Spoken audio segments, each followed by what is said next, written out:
வணக்கம் நலம் தானா விவர்ஸ். இன்னைக்கு பாசி பருப்பு வச்சு ஒரு ஸ்வீட் செய்ய போகிறோம். அரை கப்பு பாசி பருப்பு எடுத்திருக்கேன். இதை 1 மணி நேரம் ஊற வச்சுட்டு அதை வடிச்சிட்டு நல்லா அரைச்சிக்கணும். நல்லா கொஞ்சம் தண்ணி ஊற்றியே அரைக்கலாம், இட்லி மாவு பதத்துக்கு அரைச்சிட்டு அதில் ஒரு 2 ஸ்பூன் ரவை அதில் மிக்ஸ் பண்ணிவிட்டு ஒரு சிட்டிகை உப்பும் போட்டுக்கணும். போட்டு இது மாதிரி இட்லி மாதிரி சுட்டு எடுத்துக்கணும். எடுத்துக்கிட்டு மிக்சியில் இதை அரைச்சி எடுத்துக்கிட்டு வந்துடலாம். அதுக்கப்புறம் ஸ்டார்ட். இப்போ இந்த இட்லி மாதிரி ஊற வச்சு அரைச்சதை ரவையும் கலந்து இட்லி மாதிரி செஞ்சு 5 நிமிஷம் வேக வச்சிடணும். அதுலேயே அந்த பாசிப்பருப்பு வெந்துடும். அதை எடுத்து வச்சுருக்கோம். இப்போ இதில் அடுப்பை பற்ற வச்சு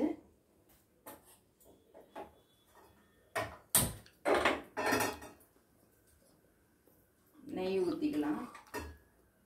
நெய் எவ்வளோ ஊற்றணும்? முந்திரி பருப்பு திராட்சை வறுக்கிற அளவுக்கு ஊற்றிக்கலாம். மீதி இருந்தாலும் அதுலேயே வெள்ளத்தை, ஏன்னா இந்த வெல்லம் பாகு வெல்லம், கல் மண் இல்லாத வெல்லம். அப்படி கல் மண் இருந்த வெள்ளமாக இருந்ததுன்னா தனியாக காய்ச்சிக்கிட்டு, அதாவது காய்ச்சல்னா என்ன, கொஞ்சம் தண்ணி ஊற்றி மெல்ட் ஆனவுடனே ஃபில்டர் பண்ணி இதில் ஊற்றிக்கலாம். இது பாகு வெல்லம்னு சொல்லுவாங்க. இதில் அவங்களே கல் மண் எடுத்துட்டு வச்சுருப்பாங்க. இதில் முந்திரி பருப்பையும் திராட்சையும் இன்னும் கொஞ்சம். ஹலோ,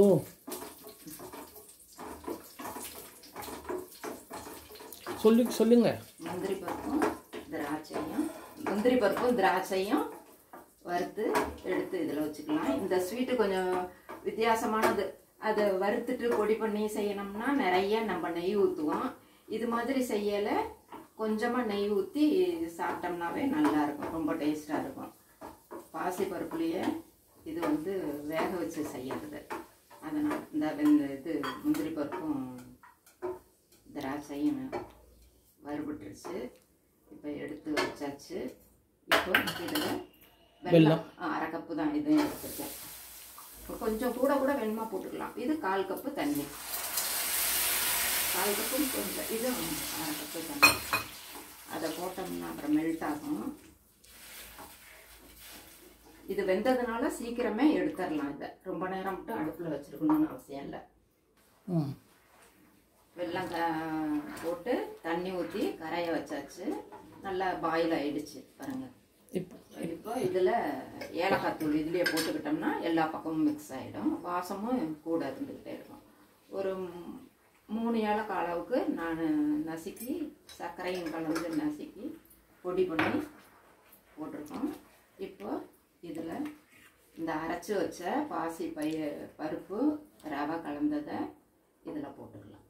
போட்ட உடனே கொஞ்சம் கட்டி கட்டியாக தான் இருக்கும். அப்புறம் நேரம் ஆக ஆக மெல்ட் ஆகி ஒன்றா சேரும். இதில் இந்த பாசிப்பருப்போட தன்மையே அது மாதிரி.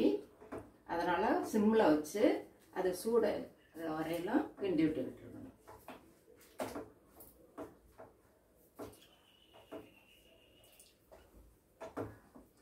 நல்லா நம்ம கிட்ட தான் அது உள்ளுக்குள்ள போகும். நல்லா பாருங்க, சிம்லேயே இருக்கணும். நல்லா கரைய வைக்கிறதுக்காக தான் அப்படி இப்படி.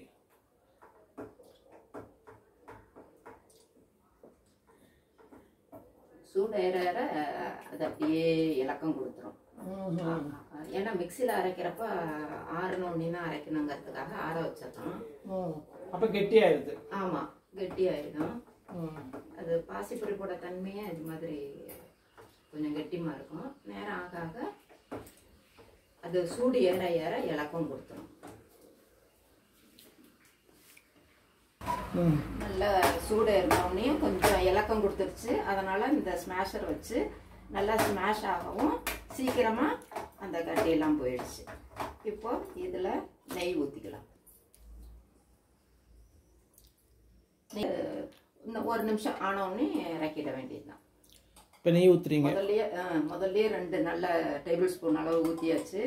இப்போ 2 டேபிள் ஸ்பூன் அளவு திரும்பவும் ஊற்றிருக்கேன். இந்த ஆற ஆற இன்னமும் நல்லா வந்துடும். பாருங்க, இது புதுவிதமான இட்லி பாசிப்பருப்பு ஊற வச்சு அரைச்சி இட்லி செஞ்சு இட்லியை வந்து மிக்சியில் அரைச்சி நெய் ஊற்றி இந்த மாதிரி செய்கிறோம் நம்ம. இதில் முந்திரி பருப்பு ஏலக்காய் முதலே போட்டோம், உப்பும் அதில் போட்டு ஆட்டிட்டீங்க இல்லையா? ஒரு பிஞ்சு.